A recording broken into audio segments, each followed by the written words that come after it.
Beirut, I was just about to look at a video a friend had sent me on Tuesday afternoon.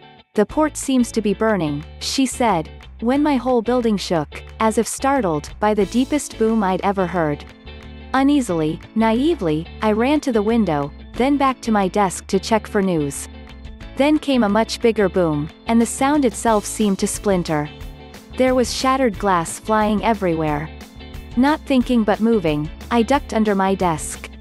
When the world stopped cracking open, I couldn't see at first because of the blood running down my face. After blinking the blood from my eyes, I tried to take in the sight of my apartment turned into a demolition site. My yellow front door had been hurled on top of my dining table. I couldn't find my passport, or even any sturdy shoes. Later, someone would tell me that Beirutis of her generation, who had been raised during Lebanon's 15-year civil war, instinctively ran into their hallways as soon as they heard the first blast, to escape the glass they knew would break. I was not so well trained, but the Lebanese who would help me in the hours to come had the heartbreaking steadiness that comes from having lived through countless previous disasters.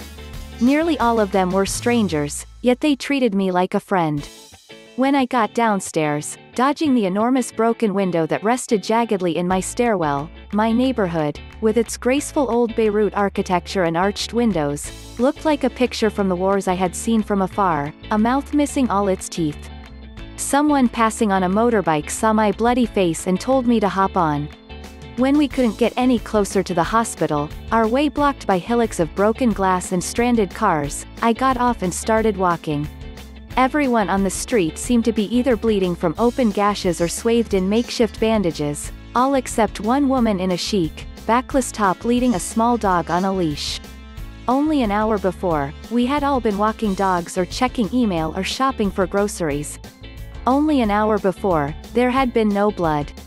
As I neared the hospital, elderly patients sat dazed in wheelchairs in the streets, still hooked to their IV bags. A woman lay on the ground in front of the exploded emergency room, her whole body dripping red, not moving much. It was clear that they weren't taking new patients, certainly not any as comparatively lucky as I was. Someone named Youssef saw me, sat me down and started cleaning and bandaging my face. Once he was satisfied I could walk, he left and I started wandering, trying to think of another hospital I could try.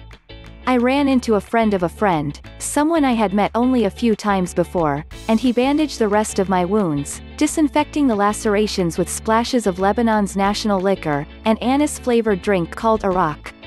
His roommate swept up their terrace as I bloodied their towels. "I can't think unless it's clean," he explained.